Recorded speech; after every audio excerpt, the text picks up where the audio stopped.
ये विशाल है ना, इसका सब प्रॉपर चलता है। कल उसके बैंक अकाउंट में 15,000 रुपए का फ्रॉड हुआ है, पता है? इसको तो कोई टेंशन ही नहीं होती है, देखना। टेंशन क्यों? मेरी कोई गलती नहीं थी। फिर भी फ्रॉड होने पर मैंने तुरंत बैंक को इन्फॉर्म कर दिया। आरबीआई कहता है अगर आपके अकाउंट से किसी ने धोखे से पैसे निकाले हैं तो बैंक को जल्द से जल्द इन्फॉर्म कीजिए। 3 दिन के अंदर इन्फॉर्म किया तो कोई नुकसान नहीं होगा। जितना लेट करोगे उतना ज्यादा नुकसान। और सुन, सब चलता नहीं है, प्रॉपर चलाना पड़ता है। आरबीआई कहता है जानकार बनिए, सतर्क रहिए।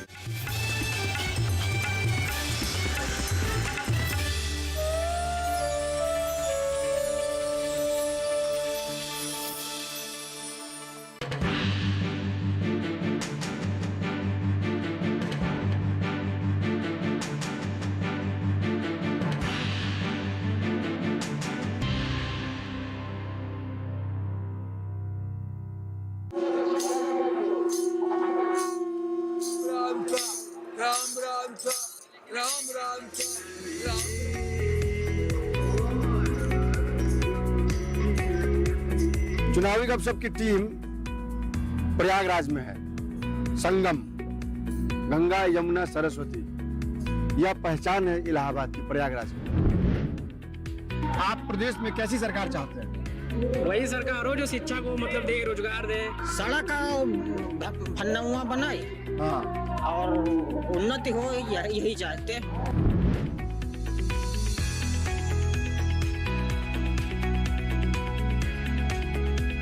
जो भारत की विरासत को संभाल सके, ऐसी ही मुझे सरकार चाहिए। हम ऐसी सरकार चाहते हैं कि जो भी हल्लों की मतलब दिक्कतें हैं, स्टूडेंट की दिक्कत है, गरीबों की दिक्कत है, सब दूर हो।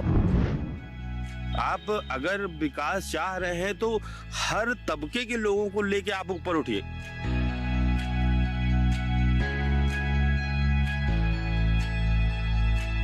गरीबों के लिए राशन मिल रहा है और गैस मिल रही है, मकान मिल रहा है, हर सुविधा है, रोड बन रही है।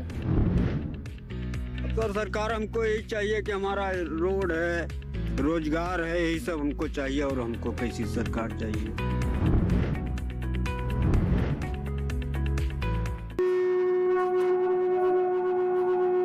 नमस्कार, स्वागत है आपका हमारे खास कार्यक्रम चुनावी गपशप में। मैं हूं कुंदन श्रीवास्तव। चुनावी गपशप की टीम अब इलाहाबाद पहुंच गई है, प्रयागराज। जी हाँ, प्रयागराज। हमारी टीम जब प्रयागराज पहुंच रही थी तो हमें यह मालूम हुआ कि यहाँ कल मौनी अमावस्या के लिए लोग स्नान के लिए आने वाले हैं। भव्य व्यवस्था है यहाँ। हम अपने दर्शकों को यहाँ की तस्वीरें दिखाएंगे, ये बताएंगे प्रयागराज के बारे में भी, साथ ही साथ हम चुनावी गपशप करेंगे। कल हम कुछ और जगहों भी चलेंगे और वहां भी लोगों से पूछेंगे इलाहाबाद के बारे में, जानेंगे कि किन मुद्दों पर अपना वो वोट डालेंगे। लेकिन उसके पहले हम ये तस्वीर आपको दिखाना चाहते हैं। अद्भुत नजारा है, ये संगम है, गंगा जमुना सरस्वती। हम आपको वो जगह भी दिखाएंगे जहाँ गंगा और जमुना का संगम होता है। सरस्वती भी यहाँ मिलती है यहाँ पे।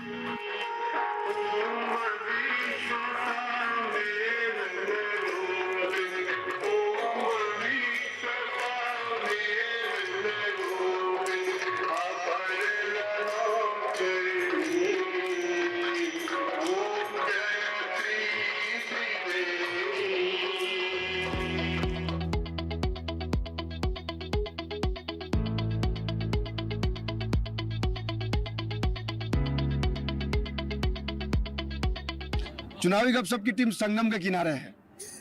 हमारी टीम यहाँ आपको बताएगी कि आखिर संगम का प्रयागराज से क्या नाता है।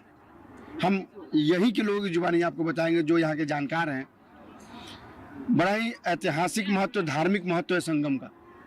गंगा जमुना सरस्वती तीनों का संगम है यहाँ। और हम चुनावी गपशप करें उससे पहले संगम के बारे में अगर आपको ना बताएं तो यह दर्शकों के साथ बेईमानी होगी। हम बात करते हैं यहाँ पे, इनसे जानते हैं। क्या नाम है आपका? मेरा नाम प्रदीप पांडे है। प्रदीप जी, हम अपने दर्शकों को ये बताना चाहते हैं संगम के बारे में, त्रिवेणी के बारे में। 3 नदियों का संगम होता है। आप बताएं, आप ही की जुबानी हम जानना चाहते हैं इसके धार्मिक महत्व के बारे में, इसके ऐतिहासिक महत्व के बारे में और प्रयागराज से इसके संबंध के बारे में। पहली बात तो ये तीर्थों के राजा प्रयागराज है, जहाँ पर आप हैं। प्रयाग जो है 12 भाई हैं, उनमें सबसे बड़े भाई प्रयागराज हैं, इसीलिए तीर्थों के राजा प्रयागराज हैं। दूसरी बात, आपने कहा त्रिवेणी का इतिहास। त्रिवेणी कोई इतिहास नहीं है। त्रिवेणी साक्षात देवी है, गंगा यमुना सरस्वती, दुर्गा का वास है, जो है लक्ष्मी का वास है, साक्षात सरस्वती विराजमान है। अनंत कालों से यमुना माँ बहती चली आई हैं और गंगा माता को स्वयं भागीरथ जी यहाँ लाए थे। सरस्वती माता, जब गंगा यहाँ पर अवतरण हुआ गंगा का, तो सरस्वती लुप्त हो गई। तो गंगा आपको दिखेंगी यहाँ पे, यमुना दिखेंगी, सरस्वती अंतर्वाहिनी। अगर सरस्वती नहीं दिख रही है तो उसका भी कारण है। अभी मैं आपसे आपके समक्ष बात कर रहा हूँ, ये जो है लक्ष्मी जो है सरस्वती ही बोल रही हैं। जो लैंग्वेज देवी सरस्वती, वॉइस जो होता है हमारा वो सरस्वती होती है। और सरस्वती ही साक्षात है, जो है दिखती नहीं, अदृश्य है और वो कभी नहीं दिखती। जो आए दिन बोलते हैं ना कि सरस्वती नदी दिखी, सरस्वती नदी यहाँ है, तो ऐसा कुछ नहीं है। सरस्वती लैंग्वेज है। तो जो वाणी जो निकल रही है वो सरस्वती निकल रही है और यमुना गंगा साक्षात सामने है आपके। और सबसे बड़ी बात आज आपके चैनल के माध्यम से मैं बताना चाहता हूँ कि मौजूदा समय में आप जहाँ खड़े हैं ये तीर्थों के राजा प्रयागराज है, मगर ठीक इसके सामने देखेंगे आप, चाहे इधर देखेंगे और चाहे इधर देखेंगे, इधर सामने देखेंगे तो बाबा विश्वनाथ की नगरी है, गंगा पार बाबा विश्वनाथ, ठीक है जी। और यमुना पार चित्रकूट धाम है। तो यहाँ पर स्नान का महत्व प्रयागराज में है, ना कि काशी में और ना कि चित्रकूट धाम में है। तो भी बहुत से लोग ये बातें नहीं जानते हैं, इधर भी नहाते हैं, उधर भी नहाते हैं, किधर भी नहाते हैं। अगर पुण्य किसी को लेना है तो कल मौनी का अमावस्या है और मौनी अमावस्या साक्षात सरस्वती वास करती हैं। हम त्रिवेणी में हैं, प्रयागराज में हैं। मौनी अमावस्या पे कल लोग भारी संख्या में, लाखों की संख्या में लोग स्नान करेंगे। इस पवित्र नदी में स्नान का भी बड़ा ही महत्व है। देश के कोने कोने से लोग श्रद्धालु यहाँ आए हैं, स्नान करेंगे। हम यहाँ आए हुए कुछ श्रद्धालुओं से भी बात करेंगे। अच्छा, तू जो ना गांव में रहत रहा, वो गांव के विकास खातिर तू जो नया सरकार बनी, चाहे केकर भी बन सकता 10 मार्च के बाद, वो तो जनता तय करी। तू अपना गांव में क्या विकास चाहत रहा? विकास ये चाहते हैं कि सड़क भन्नवा बनाए और उन्नति हो, यही चाहते हैं। आप प्रदेश में कैसी सरकार चाहते हैं? वही सरकार हो जो शिक्षा को मतलब दे, रोजगार दे, एजुकेशन चाहिए, हेल्थ चाहिए, बस बाकी और कुछ नहीं चाहिए। हम लगातार लोगों से बात कर रहे हैं, लेकिन हम यहाँ अपनी बातचीत बंद करें उससे पहले हम आपको उस जगह को दिखाएंगे जहाँ इन नदियों का संगम होता है। हम बस वो तस्वीरें आपको दिखाने वाले हैं, बताएंगे उस संगम के बारे में भी, उस मिलन के बारे में भी आपको बताएंगे। चलते हैं वहाँ। अद्भुत तस्वीरें हैं। हमारे कैमरामैन, हमारे सहयोगी नरेश गोलिया लगातार आपको इन तस्वीरों को दिखा रहे हैं। गंगा नदी, गंगा और फिर इधर से यमुना, दोनों का संगम स्थल है ये। यही श्रद्धालु स्नान करते हैं।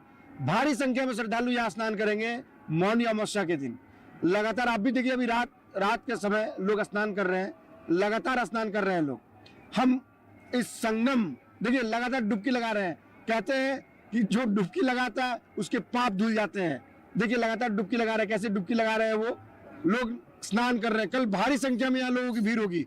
सुबह सुबह लाखों की संख्या में लोग यहाँ स्नान करेंगे। महिला, वृद्ध, बच्चे, बुजुर्ग, सारे के सारे स्नान करेंगे कल यहाँ। कुछ लोग हैं, उनसे पूछ करते। क्या नाम है आपका? कपिल निषाद। कपिल जी, क्या करते हैं आप? हम यहाँ पे गोताखोर हैं। गोताखोर हैं, यानी आपके ऊपर तो बड़ी जिम्मेदारी है। बहुत जिम्मेदारी है। भारी से भारी संख्या में यहाँ पब्लिक आते हैं, उनको सेवा में हम लोग तैनात रहते हैं। कोई घटना न होने पाए इसके लिए हम लोग 24 घंटे तैनात रहते हैं। 24 घंटे आपकी तैनाती रहती है। अच्छा, जरा आप बताएं कैसे बड़े तेज धारा की रफ्तार जो है, वेग जो है, स्पीड बहुत तेज है गंगा की। आप देखिए कितनी स्पीड में गंगा, कितनी तीव्र गति से गंगा बह रही है। और फिर यहाँ से जमुना और यहाँ होता है मिलन। इनके बारे में जरा बताया, संगम के बारे में। आप दिल्ली, आगरा, मथुरा, वृंदावन होते हुए यमुना जी आते हैं। ऋषिकेश, हरिद्वार, कानपुर होते हुए गंगा जी आती हैं। और प्रयागराज मिलते हुए काशी, बनारस, बिहार, कोलकाता, बंगाल के खाड़ी के बाद गंगा सागर में मिल जाती है। सागर में मिल जाती है। और दोनों धाराओं के बीच में सरस्वती जी विलुप्त रहती हैं। वो दिखाई नहीं देती। जैसे बाल का चोटी करते हैं, 2 रहता है, दिखाई देता है, तीसरा छुप जाता है। बिल्कुल वैसा है।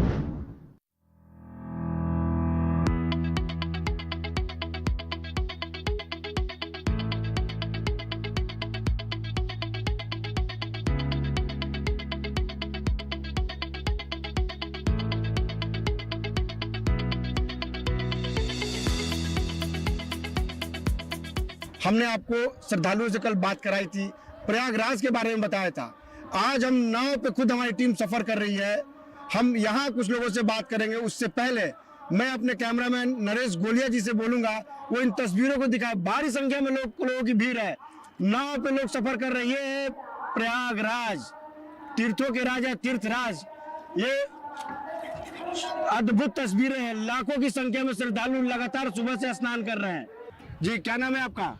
जी विवेक निषाद नाम है, हमें प्राइवेट गोताखोर। अच्छा विवेक निषाद जी, जी पहले तो हम आपसे चुनावी चर्चा शुरू करें। जी आप जरा बताएं किन कैसे कैसे जोखिम आप लोगों को उठाना पड़ता है जब आप गोताखोर हैं, क्या कुछ जोखिम होता है आप लोगों के लिए? एक्चुअली सर यहाँ पे ये होता है कि लोग नहा रहे हैं, काफी नीचे मिट्टी कटी हुई है, शीशा है, कंकड़ है, पत्थर है। अभी भी क्या नाम से हम लोग 2 दिन पहले, परसों की बात है, एक लड़का था। एक्चुअली हम लोग ड्यूटी ओवर होने के बाद सब खाना खाने के लिए चले गए। तो एक लड़का क्या, वो लोगों को समझाते हैं कि लोग समझते नहीं है कि यहाँ पे जाना मना है, नहाना मना है, लेकिन क्या जबरदस्ती लोग नहाते हैं, सेल्फी लेते हैं। हम लोग वहाँ मना करते हैं, यहाँ सेल्फी मत लीजिए, ये गहरा पानी है, डिवाइडर लगा है, लेकिन लोग समझते कुछ नहीं है। हम लोगों ने काफी जगह बैनर भी लगा हुआ है हमारे जल पुलिस, हमारे प्रशासन की तरफ से कि यहाँ पे जाना मना है, ये करना मना है। लेकिन अच्छा कितनी की संख्या में श्रद्धालु आए होंगे स्नान करने के लिए? आज तकरीबन हम मान के चलते हैं ज्यादा से ज्यादा कुछ लोग करें लाखों की संख्या में, लाखों कम से कम 8 से 10 लाख आज इस लोगों ने नहा लिए होंगे रात 12 बजे के बाद। 8 से 10 लाख लोग अब तक स्नान कर चुके हैं। हाँ। संगम, यही संगम है जी। आप देखिए, मैं कैमरामैन नरेश गोलिया से कहूंगा वो इन तस्वीरों को कैमरे में कैद करें। संगम आपको साफ दिख रही, दोनों धाराएं मिल रही है यहाँ, गंगा और यमुना दोनों का ये संगम हो रहा है। मैं अपने साथी से कहूंगा कि वो इन तस्वीरों को कैमरे में कैद करें। यह है त्रिवेणी, यह है प्रयागराज की पहचान। अच्छा नई सरकार से क्या उम्मीदें हैं आपको? जी नई सरकार से क्या उम्मीदें हैं कि एक्चुअली पिछली सरकार जो थी तब भी हमने देख लिया क्या मिला क्या नहीं मिला, लेकिन इस सरकार में देखा कि अच्छे अच्छे लोगों की काम भी अच्छा हुआ, पढ़ाई भी अच्छी हुई, लोग भी अच्छा काम किए और इस सरकार ने बहुत काम किया। ऐसा नहीं है कि कुछ नहीं किया, बहुत काम किया है। विधवा पेंशन वगैरह हर चीज दिया है, ऐसा कुछ नहीं है कि जो ना दिया हो। हम देखिए हमारी टीम भी लगातार कड़ाके की ठंड में अलग अलग जगहों पे जा रही है। हम चुनावी गपशप भी कर रहे हैं। हमारे कैमरामैन नरेश गोलिया को कई बार विपरीत परिस्थितियों का भी सामना करना पड़ रहा है, लेकिन वो लगातार इस चुनावी गपशप के कार्यक्रम को आप तक पहुंचा रहे हैं।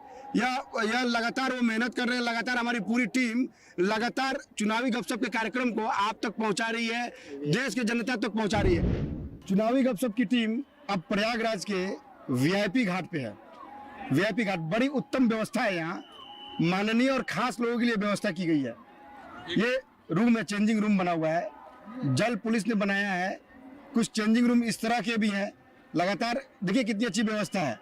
ये अलग व्यवस्था की गई है। इसको यहाँ लोग कह रहे हैं स्विमिंग पूल है, और फिर यहाँ आगे वो लोग स्नान करते हैं जाके। लगातार देखिए श्रद्धालु यहाँ स्नान कर रहे हैं। गंगा यमुना सरस्वती का मिलन है प्रयागराज, तीर्थों के राजा तीर्थराज। बड़ी संख्या में श्रद्धालु हैं यहाँ। लगातार कई गणमान्य कई माननीय लोग भी आकर स्नान कर रहे हैं। मौनी अमावस्या का दिन है, खास दिन है। इस दिन स्नान करने के खास महत्व है। वीआईपी गेट पे कुछ लोग हैं, जरा यहाँ इनसे बात कर ले, समझने की कोशिश कर लें कि यहाँ की व्यवस्था कैसी होती है। जी क्या नाम है आपका? मेरा नाम ओम प्रकाश है। ओम प्रकाश जी, हम लोग लगातार प्रयागराज में हैं। कल से हमारी टीम लगातार घूम रही है यहाँ पे। हम प्रयागराज को समझने की कोशिश कर रहे हैं। यहाँ की संस्कृति, यहाँ की सभ्यता, सबको हम कैमरे में कैद कर रहे हैं। जी यह घाट विशेष रूप से बनाया गया है। क्या इस घाट की व्यवस्था? ये घाट जो है विशेष तौर पे वीआईपी घाट है ये, जहाँ जो वीआईपी लोग, मुख्य न्यायाधीश लोग और उच्च अधिकारी, इससे लोग यहाँ स्नान करते हैं ताकि पब्लिक में भीड़ ना हो, क्योस ना हो, इसलिए व्यवस्था की गई है। बिल्कुल बड़ा ही उत्तम व्यवस्था। क्या क्या व्यवस्था है यहाँ पे? व्यवस्था जैसे वो 2 चेंजिंग रूम है, एक इधर है लेडीजों का चेंजिंग रूम है। जी जी जी। इसमें बैठने उनकी व्यवस्था है 2 सूट। जी जी जी जी जी जी। और ये फिर चलने के लिए ऐसी व्यवस्था की गई है ताकि ये लोग आसानी से जाएं, किसी को कोई परेशानी ना हो। बहुत सुरक्षित जगह है। प्रयागराज में आप स्नान करने के लिए आए हैं? Yes sir. क्या करते हैं आप? मैं अपना मेडिसिन सप्लाई करता हूँ। अपना मेडिसिन सप्लाई करते हैं? हाँ, यानी व्यापार का काम है आपका? हाँ, व्यापार। हाँ। प्रदेश में चुनावी माहौल है। Yes sir. कैसी सरकार चाहते हैं आप? सरकार सर ऐसी चाहिए हमें जो हमारी जो है सांस्कृतिक विरासत, जो हमारी सरहद की सुरक्षा, जो हमारे स्टूडेंट है, बच्चे हैं, उनकी सुरक्षा, जो हमारी माँ बहनें उनकी सुरक्षा, इन सारी सुरक्षा को जो दे सके, जो भारत की विरासत को संभाल सके, ऐसी ही मुझे सरकार चाहिए। बाकी हम जो करना है, व्यक्तिगत करना है ना, वो हम कर लेंगे। देख के आए हैं सरकार, यही जो सरकार ऐसा व्यवस्था करेगी वही सरकार ये कर सकती है। बात करें आपके प्रदेश में चुनावी माहौल है, कैसी सरकार चाहते हैं? जी, हम ऐसी सरकार चाहते हैं कि जो भी हल्लों की मतलब दिक्कतें हैं, स्टूडेंट की दिक्कत है, गरीबों की दिक्कत है, सब दूर हो, सब सुखर कायदे से रहें, सब अच्छे से रहें, यही हम चाहते हैं। ये हम चाहते हैं। जी, हम वीआईपी घाट पे हैं, प्रयागराज के वीआईपी घाट पे हैं। हमने यहाँ लोगों से बात की। अब हम इलाहाबाद के कुछ और शहरी इलाकों में जाएंगे, उसकी आपको विशेषता बताएंगे, जानने की कोशिश करेंगे कि वहाँ के लोगों का मिजाज क्या है, पूछेंगे उनसे किन मुद्दों पर वो अपना वोट डालेंगे। संगम प्रयागराज के बाद अब हमारी टीम, चुनावी गपशप की टीम, इलाहाबाद के शहरी इलाकों में पहुंच गई है। हम सिविल लाइंस के चंद्रशेखर आज़ाद पार्क के पास हैं। इस पार्क में युवा भी आते हैं, बुजुर्ग भी आते हैं। हम यहाँ लोगों से चुनावी गपशप करेंगे, लेकिन उसके पहले आपको बता दें कि यह पार्क चंद्रशेखर अमर शहीद चंद्रशेखर आज़ाद पार्क के नाम से जाना जाता है। चंद्रशेखर आज़ाद, जिन्होंने अंग्रेजों से लड़ते लड़ते अपनी जान की आहुति दे दी थी। इस पार्क का निर्माण तकरीबन 1870 में जब अल्फ्रेंड आए और गाथा प्रयागराज जब आए थे, आपस में मिले थे, उसके बाद 135 एकड़ में इस पार्क का निर्माण किया गया। अब इस पार्क को चंद्रशेखर आज़ाद पार्क कहा जाता है। हम इसके अंदर जाएंगे, चुनावी गपशप करेंगे, इस पार्क की और क्या क्या विशेषताएं हैं इसके बारे में भी आपको बताएंगे और पूछेंगे लोगों से कि वह किन मुद्दों पर अपना वोट इस बार डालेंगे।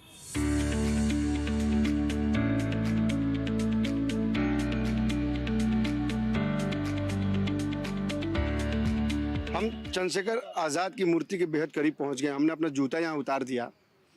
लोग आते हैं यहाँ, फोटोग्राफी करते हैं। और देखिए यहाँ लिखा हुआ है, भारतीय स्वतंत्रता संग्राम के अमर सेनानी चंद्रशेखर आज़ाद जी, जो विदेशी सत्ता के साथ सशस्त्र संघर्ष में गोली से आहत होने के कारण 27 फरवरी 1939 को इसी स्थान पर वीर गति को प्राप्त हुए थे। ये है इस पार्क की कहानी। 133 एकड़ में फैला हुआ ये पार्क है। हम यहाँ लोगों से चुनावी गपशप करेंगे, उनसे बातचीत करेंगे।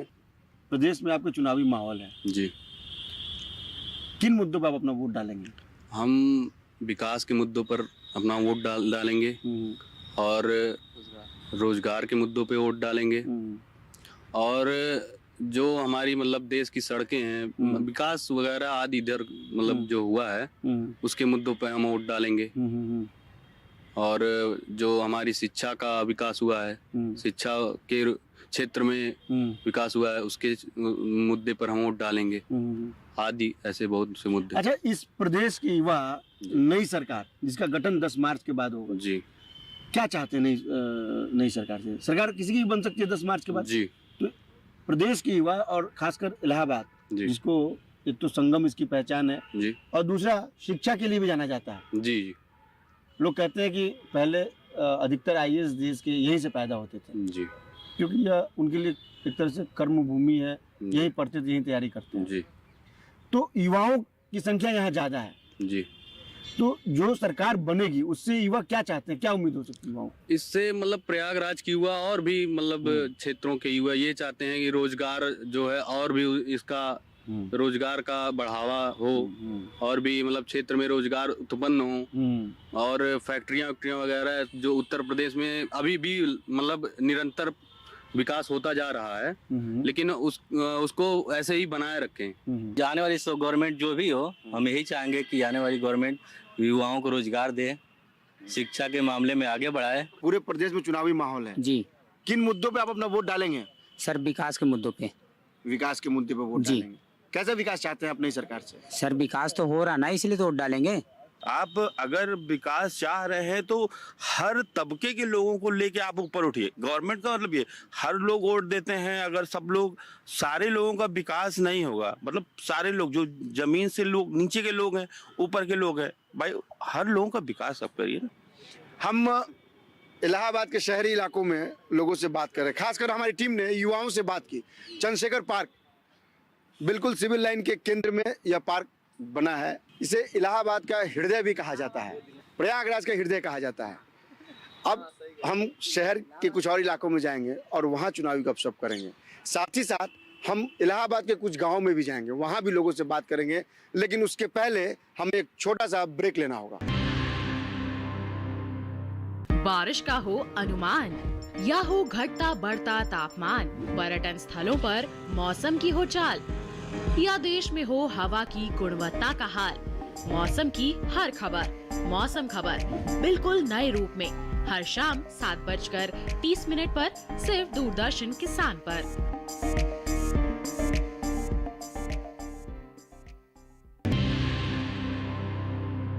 ब्रेक के बाद एक बार फिर से स्वागत है आपका हमारे खास कार्यक्रम चुनावी गपशप में। हमने जब इलाहाबाद के चंद्रशेखर आजाद पार्क में आपसे बातें की थी तो हमने ये कहा था कि हम ब्रेक के बाद कुछ और शहरी इलाकों में चलेंगे, वहाँ लोगों से बात करेंगे। हम ग्रामीण इलाकों में भी जाएंगे। इस वक्त हम लोग प्रयागराज के नैनी इलाके में हैं, यहाँ सब्जी मंडी है। हम यहाँ जरा बात करेंगे। बड़ा ही फेमस सब्जी मंडी है, लोग सब्जियाँ यहाँ ले जाते हैं। मैं अपने कैमरामैन से बोलूँगा वो दिखाएं, यहाँ सारी सब्जियाँ लगी हुई हैं। ये मटर है, पर्याप्त मात्रा में है, आलू है। इनसे ज़रा बात करेंगे, समझेंगे। प्याज, टमाटर वगैरह सब है। क्या चल रहा है मटर का भाव? मटर यहाँ जो है फुटकर 30 रुपए किलो है, कुंटल में जो है 25-26 रुपए किलो है। 25-26 रुपये। आलू वगैरह? आलू जो है 8 रुपया जो है, फुटकर में 50 रुपया 5 किलो बिक रहा है, यानी 10 रुपए केजी। अच्छा, आपके प्रदेश में चुनावी माहौल है, नई सरकार बनेगी, कैसी सरकार चाहते हैं आप? कोई चीज जो है कमी नहीं है, हर एक चीज जो है, रोड है, गली गली है, सब खड़ंजा उड़ंजा सब बिछा, इसलिए अच्छी सरकार है, कोई गड़बड़ नहीं है। गरीबों के लिए राशन मिल रहा है और गैस मिल रही है, मकान मिल रहा है, हर सुविधा है, रोड बन रही है। किन मुद्दों पे आप अपना वोट डालेंगे इस बार? हमारे नैनी में हर सुचारू रूप की व्यवस्था की गई है, गलियां हैं, नालियां हैं और जो भी व्यवस्थाएं हैं वो सारी चीजें सुनिश्चित किया गया है। सारी चीजें सुनिश्चित की गई हैं जी। नई सरकार जो बनेगी 10 मार्च के बाद जी, उससे आप अपने नैनी शहर के विकास के लिए क्या चाहते हैं? बिल्कुल, हमें बहुत आशाएं हैं। जिस तरह हमारे नैनी विकास किया है और इसके और अच्छी भी आगे डिजिटल बनेगा हमारा जो नैनी एरिया है। क्या नाम है आपका? राम लखन विश्वकर्मा। किन मुद्दों पे वोट डालेंगे इस बार? मुद्दा हमारा विकास होना चाहिए। अब विकास हो रहा है और भय मुक्त कर दिया है। बहन बेटियां अपने घर और द्वार से बाहर निकल सकती हैं। ऐसी कोई भी ऐसी दिक्कतें नहीं है कि कोई रोड पे चलने से कोई की दिक्कत होती हो। चलिए हम कुछ और लोग से बात करते हैं, समझने की कोशिश करते हैं। क्या नाम है आपका? प्रेमचंद शर्मा। प्रदेश में चुनावी माहौल है जी जी। सब्जी मंडी में खड़े हैं हम लोग। नई सरकार जो बनेगी 10 मार्च पर, उससे आप अपने नैनी शहर के लिए क्या चाहते हैं? बहुत अपेक्षाएं हैं, बहुत बढ़िया काम भी हो रहा है। किन 5 मुद्दों पे आप अपना वोट डालेंगे? सभी तो भी मिल रहा है, वो गल्ला मिल रहा है, विकास हो रहा है, सड़क मिल रहा है, सभी चीज मिल रहे हैं। किन मुद्दों पे वोट डालेंगे आप? मुद्दा सर वही है, बस सोच रहे कुछ नया हो और क्या। क्या नया चाहते हैं अपनी सरकार? नया यही कि हर चीज की सुविधा हो, जो ना हो रहा वो हो, और क्या। हम सब्जी मंडी में नैनी के लगातार हमने लोगों से बात की, समझने की कोशिश की। हम इसके बाद ग्रामीण इलाकों में जाएंगे, वहाँ भी करेंगे चुनावी गपशप, उस गांव की विशेषता के बारे में आपको बताएंगे और ये जानने की कोशिश करेंगे कि वो किन किन मुद्दों पर नई सरकार को अपना वोट देंगे। प्रयागराज के शहरी इलाकों में लोगों से चुनावी गपशप करने के बाद अब हमारी टीम प्रयागराज के सूर्याभीट गांव पहुंच गई है। यह गांव एक प्राचीन मंदिर के लिए जाना जाता है। भगवान शिव का सदियों पुराना मंदिर है। यहाँ हजारों की संख्या में श्रद्धालु आते हैं। हम यहाँ चुनावी गपशप करेंगे। हम गांव के कुछ और अंदर जाएंगे, वहाँ लोगों से पूछेंगे कि किन मुद्दों पर वो अपना वोट डालेंगे।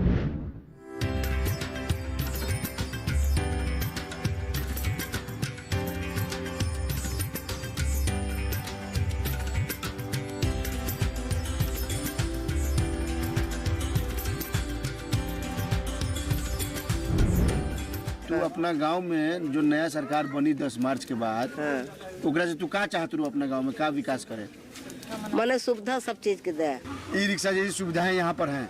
हम इनसे भी बात करते हैं, इनसे समझते हैं, इनसे जानने की कोशिश करते हैं, इनसे बात करते हैं। और क्या नाम है आपका? प्रेमचंद जी, आपके गाड़ी में बैठ के चुनावी गपशप करें? पूरे प्रदेश में चुनावी माहौल है। 10 मार्च के बाद नई सरकार बनेगी, कैसी सरकार चाहते हैं? अब सरकार भाई सरकार यही चाहिए कि हम लोगों को काम करे, गरीबों आदमी के काम करे। और क्या कर सकती है भाई, खाना तो किसी घर में पहुंचाएगी नहीं, बस यही बात है। नई सरकार से आप क्या और उम्मीद करते हैं कि आपके गांव का विकास हो? आप अपने गांव की नई सरकार से क्या चाहते हैं? हम सरकार से यही चाहते हैं कि हमारे गांव का विकास करें। क्या विकास चाहिए आपके गांव में? क्या स्थानीय समस्या है? रोड है, जैसे रोड नहीं है, नाली है, कहीं कीचड़ है, कहीं कुछ है, साफ सफाई, यही सब चाहिए हम लोगों का। क्या चाहिए? नई सरकार से गांव में और विकास चाहते हैं यहाँ का स्थानीय निवासी। नई सरकार का गठन होगा 10 मार्च के बाद, किसी की भी सरकार हो सकती है जी। तो सर किन मुद्दों पे आप अपना वोट डालेंगे? हमारे गांव में विकास होना चाहिए सर, बेरोजगारी दूर होनी चाहिए, सड़क नाली सुविधा होनी चाहिए, सरकार जो भी रहे काम करे। क्या नाम है आपका? सच्चू भारतीय। सच्चू भारतीय जी, इस गांव के बारे में हम लोगों ने सुना है कि यहाँ एक भगवान शिव की मूर्ति और बड़ा ही प्राचीन मंदिर, क्या इतिहास है उसका? मंदिर सुमेश्वर महादेव मंदिर है। मंदिर, वहाँ का मंदिर तो बहुत मानी जानी मंदिर है। भारी संख्या में श्रद्धालु आते हैं। हाँ, बराबर आते हैं। अच्छा, चलिए आपसे चुनावी गपशप भी कर लें। प्रदेश में नई सरकार का गठन होगा 10 मार्च के बाद, कैसी सरकार चाहते हैं आप? अब सर सरकार हमको यही चाहिए कि हमारा रोड है, रोजगार है, यही सब हमको चाहिए। और हमको कैसी सरकार चाहिए भाई? हमको यही सुविधा चाहिए, कमाने खाने वाले आदमी हैं। इस गांव में रहने वाले लोगों की आजीविका का साधन क्या है? लोग कैसे जीते खाते क्या भाई? मजदूरी करते हैं अपना, कोई ईंटा ढो रहा है तो कोई ईंटा जोड़ रहा है, यही सब करते हैं। किन मुद्दों पे वोट डालेंगे अपना आप? हम लोग इसलिए डालेंगे कि अच्छी सरकार जैसे चल रही है ऐसी सरकार चले और हम लोग की सुविधा दे। कैसे नाली बनना है और हम लोग के रोड तो है ही है, रोड चौड़ी होना है। महिलाओं के लिए क्या चाहती हैं आप नई सरकार से? अब महिलाओं के लिए कुछ काम धंधा सब चाहती नहीं और क्या चाहती कि सब यहाँ फालतू बैठी रहती हैं औरतें। हम लगातार लोगों से बात कर रहे हैं। हमने इस गांव में, सूर्याबीट गांव में भी लोगों से बात की, ये जानने की कोशिश की कि उनके मन में क्या है। हम उत्तर प्रदेश के कुछ और जिलों में चलेंगे और वहाँ करेंगे चुनावी गपशप।